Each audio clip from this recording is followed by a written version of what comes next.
꽤 오래전에 구원파에 빠져있던 한 청년과 전화통화를 했던 적이 있습니다. 기독교의 진리에 대해서, 복음의 핵심적인 내용에 대해서 제가 한참 설명을 했지만 전혀 받아들일 마음이 없었습니다.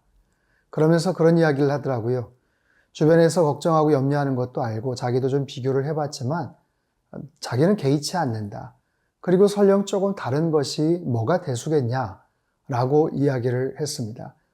결국에 그 청년과의 장시간의 통화는 그냥 평행선으로 끝쳐지고 말았지만 한동안 그 청년이 남긴 그 이야기가 제 귓가에 맴돌았습니다. 조금 다른 게 뭐가 대수냐? 정말 조금 다른 게 뭐가 대수일까? 정말 별 차이가 없을까요? 그리고 정작 조금 다르지 않습니다. 너무나도 큰 차이가 있죠. 복음의 가장 핵심적인 그 진리가 정말 작은 그 미세한 차이에서 엄청난 결과가 비롯된다는 것을 우리는 분명히 기억해야 합니다. 오늘부터 갈라디아서 말씀을 함께 묵상합니다.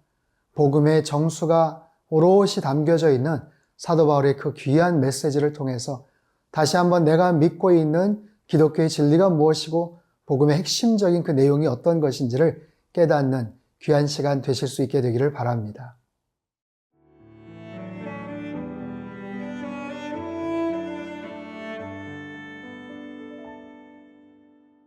갈라디아서 1장 1절에서 10절 말씀입니다.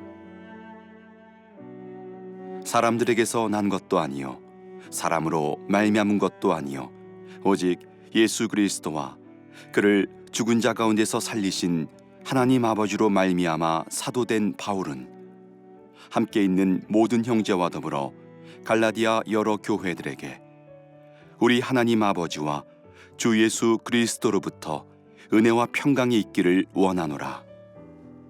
그리스도께서 하나님 곧 우리 아버지의 뜻을 따라 이 악한 세대에서 우리를 건지시려고 우리 죄를 대속하기 위하여 자기 몸을 주셨으니 영광이 그에게 세세토록 있을지어다. 아멘. 그리스도의 은혜로 너희를 부르신 이를 이같이 속히 떠나 다른 복음을 따르는 것을 내가 이상하게 여기노라. 다른 복음은 없나니 다만 어떤 사람들이 너희를 교란하여 그리스도의 복음을 변하게 하려 함이라. 그러나 우리나 혹은 하늘로부터 온 천사라도 우리가 너희에게 전한 복음 외에 다른 복음을 전하면 저주를 받을지어다. 우리가 전에 말하였거니와 내가 지금 다시 말하노니 만일 누구든지 너희가 받은 것 외에 다른 복음을 전하면 저주를 받을지어다. 이제 내가 사람들에게 좋게 하랴 하나님께 좋게 하랴 사람들에게 기쁨을 구하랴. 내가 지금까지 사람들의 기쁨을 구하였다면 그리스도의 종이 아니니라. 갈라디아서는 흔히 작은 로마서라는 별명을 갖고 있습니다. 그리스도인의 자유에 대한 대헌장이라는 그런 별명, 그런 호칭도 갖고 있죠. 짧지만, 그 분량 자체가 짧지만 기독교의 가장 핵심적인 복음의 진리를 아주 명확하게 잘 그려놓은 그런 서신입니다. 그런데 이 서신의 서문은 다른 사도 바울의 서신과는 좀 다르게 출발을 합니다. 일반적인 바울 서신은 그 편지를 받는 그 독자들을 향해서 안부를 묻습니다. 그리고 지금까지 있었던 일에 대한 하나님께 감사의 고백을 드리죠. 하지만 갈라디아서는 그렇지 않습니다. 처음부터 본론으로 들어가서 그리고 굉장히 격한 감정을 가감없이 표현을 하고 있습니다. 무엇보다도 교회와 그 성도들을 향한 그런 질책을 언급하고 있는데 그 주된 이유는 두 가지입니다. 첫 번째는 사도권에 대한 부분이고 두 번째는 복음에 대한 변증입니다. 자, 1절 말씀입니다.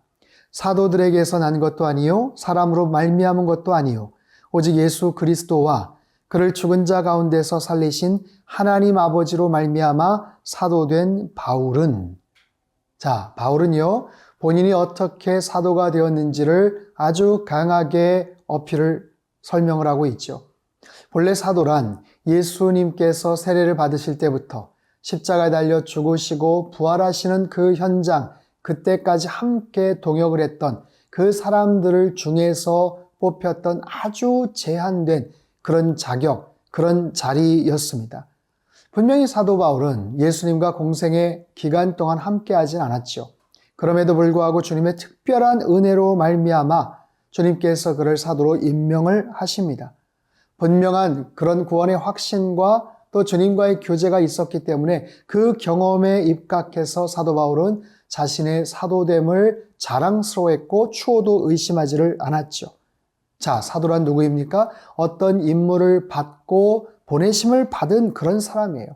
특별한 미션, 특별한 사명을 가지고 주님의 뜻을 위해서 보내심을 받은 바로 그런 사람. 자, 사도 바울 뿐만이겠습니까? 모든 크리스찬들에게는 이런 두 가지 의식이 필요하죠. 나의 영적 정체성에 대한 의식, 그리고 사명의식. 이 두 가지를 정확하게 내가 깨닫고 있는가, 갖고 있는가, 내가 누구인가, 내가 정말 하나님의 자녀인가, 주님께서 나를 구원해 주셨는가, 내가 지금 어떤 위치, 어떤 모습으로 내가 주님과의 관계성 속에서 살아가는가, 주님 안에서의 나의 영적 정체성이 무엇인지를 무엇보다도 분명히 깨달아야 돼요. 그리고 나서 나에게 맡겨주신 그 사명의식, 그 주님께서 나에게 무엇을 하기를 원하시는가, 사도 바울만이 아니라 우리에게 주시는 하나님께서 맡겨주신 그 사명이 있다는 거예요. 그 사명의식을 가지고 살아가는 것, 이 두 가지 사실을 분명하게 인식할 때 우리의 삶을 허비하지 않습니다. 엉뚱한 곳에 낭비하지 않습니다. 이리저리 방황하지 않습니다. 사랑하는 우리 모든 생명의 삶 애청자 여러분, 이 두 가지 의식, 하나님 자녀로서의 영적 정체성으로서의 의식, 그리고 분명한 사명의식, 이 두 가지를 가지고 날마다 일상에서 여러분 살아가실 수 있게 되기를 바랍니다. 내가 누구인지를 분명히 기억하고 그리고 깨달을 때, 확신할 때 거기에 걸맞는 삶을 살게 되죠. 내가 누구인지를 깨달을 때 나를 어느 현장에 어떤 삶의 모습으로 부르셨는지를 분명히 깨달았을 때 하나님께서 나에게 주신 삶의 모든 현장에서 나에게 주신 시간과 건강과 또 재물과 모든 직분을 통해서 하나님께서 맡겨주신 그 사명을 분명하게 이루는 그런 인생이 될 줄로 믿습니다.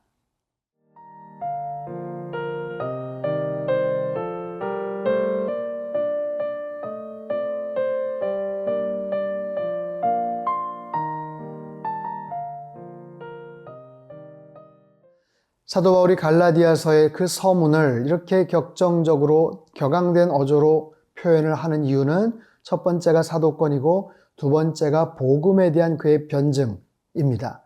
자, 그리스도 구속의 은혜를 저버리고 그들이 다른 복음을 쫓았다라고 말합니다. 다른 복음이란 무엇입니까? 예수님의 십자가로 인해서 구원을 받는다라는 가장 실체적인, 아주 본질적인 그 명제 외에 거기다 플러스 알파를 시키는 거예요.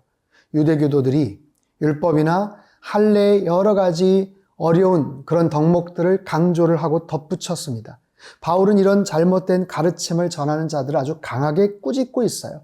은혜의 복음을 들어야 되는, 그리고 그 복음의 말씀을 붙잡아야 되는 갈라디아 교회 성도들을 향해서 이렇게 말합니다. 자, 6절부터 8절까지 말씀이에요. 그리스도의 은혜로 너희를 부르신 이를 이같이 속히 떠나 다른 복음을 따르는 것을 내가 이상하게 여기노라. 다른 복음은 없나니 다만 어떤 사람들이 너희를 교란하여 그리스도의 복음을 변하게 하려 함이라. 그러나 우리나 혹은 하늘로부터 온 천사라도 우리가 너희에게 전한 복음 외에 다른 복음을 전하면 저주를 받을지어다. 다른 복음을 전하면 천사라도 저주를 받을지어다. 자, 다른 복음이란 무엇일까요? 그 복음의 뭔가를 희석시키는 거죠. 그 복음의 뭔가를 물을 타는 거죠. 자, 우리가 친구들이나 아니면 누군가를 만나서 식사를 할 때 음료수 뭐 하시겠어요? 콜라를 할까요? 사이다를 할까요? 어떤 분들 콜라와 사이다를 섞어주세요. 그렇게 해서 마시곤 합니다. 아무런 이상할 것이 없죠. 근데 여러분 혹시 콜라에다가 우유를 타서 드셔보신 적 있습니까? 아마 아무도 그렇게 시도해 보시진 않았을 거예요. 저도 잘 모르겠습니다. 하지만 콜라에다가 우유를 타서 먹는다고 죽지는 않겠죠. 그러나 그 콜라에다가 만약에 휘발유를 섞는다면, 그 콜라에다가 만약에 흙탕물을 섞는다면 그것은 마실 수가 없겠죠. 조금 더 극단적으로 얘기를 해볼까요? 수혈을 받아야 되는데 그 피에다가 만약에 다른 부차적인 것을 만약에 섞게 된다. 이거는 상상할 수 없는 일이죠. 말도 되지 않는 그런 이야기입니다. 다른 복음을 전하는 사람은 누구도 용서할 수가 없고 천사라도 저주를 받게 될 것이다. 그렇게 경고를 합니다. 그런 의미에서 사도 바울은 주님의 그 십자가 사건, 가장 완벽하고 가장 순전한 그 복음에 대해서 그 갈라디아 성도들이 분명히 붙잡고 믿음의 경주를 해야 된다라고 이야기를 해요. 자, 사도 바울의 이 표현이 조금 격하다 싶은 그런 느낌은 있지만 전혀 그렇지 않습니다. 왜 그런지를 우리는 이렇게 알 수가 있어요. 10절 말씀이에요. 이제 내가 사람들에게 좋게 하랴, 하나님께 좋게 하랴, 사람들에게 기쁨을 구하랴, 내가 지금까지 사람들의 기쁨을 구하였다면 그리스도의 종이 아니니라. 자신이 이토록 냉정하게, 단호하게 이야기를 하는 이유는 사람에게 잘 보이기 위한 것이 아니라 하나님께 기쁨이 되기 위해서 하나님께서 원하시는 그 일이기 때문에 이런 단정적인 강한 어조로 말을 하고 있다라고 얘기를 해요. 자, 좋은 성도란 많은 사람들과 두루두루 좋은 관계를 맺는 그런 사람들이겠죠. 좋은 성도란 하나님의 기쁨이 되어 살아가는 그런 사람들이겠죠. 좋은 사람들, 주변에 있는 많은 사람들과 아름다운 관계를 잘 맺어나가는 것 참 중요하고 필요합니다. 하지만 하나님께서 기뻐하시지 않는 일, 하나님께서 원치 않는 일을 하면서 사람들의 눈치를 보고 사람들과 뭔가 관계를 쌓느라고 중요한 어떤 핵심적인 가치와 진리를 허물어뜨린다면 그것은 말이 되지 않겠죠. 하나님께서 가장 원하시는, 가장 기뻐하시는 그 가치, 그 복음의 핵심적인 그 진리를 나는 어떻게 붙잡고 살아가느냐? 사랑하는 성도 여러분, 오늘도 그 주님의 그 십자가의 복음, 핵심적인 그 진리 안에 나를 향하신 하나님의 놀라우신 사랑이 있음을 깨닫고 그 복음의 능력 안에서, 복음의 그 은혜가 안에서, 복음의 그 놀라우신 사랑과 그 축복 안에서 오늘도 여러분의 일상에서 승리하며 사실 수 있기를 주님의 이름으로 축원합니다. 기도하겠습니다. 사랑하는 주님 감사합니다. 우리에게 십자가 복음을 가르쳐 주셔서 예수 믿게 하시고 영원한 천국에 대한 소망을 품게 하시니 참으로 감사를 드립니다. 이 복음의 놀라운 능력을 날마다 되새기게 하시고 묵상하게 하시고 하나님 힘있게 이 복음의 소식을 전하며 살아갈 수 있도록 성령 하나님 축복하여 주시옵소서. 복음의 영광과 그 능력이 힘있게 펼쳐지는 오늘 하루의 모든 일상이 되기를 간절히 빌고 소망하오며 존귀하신 예수님의 이름으로 기도하옵나이다. 아멘.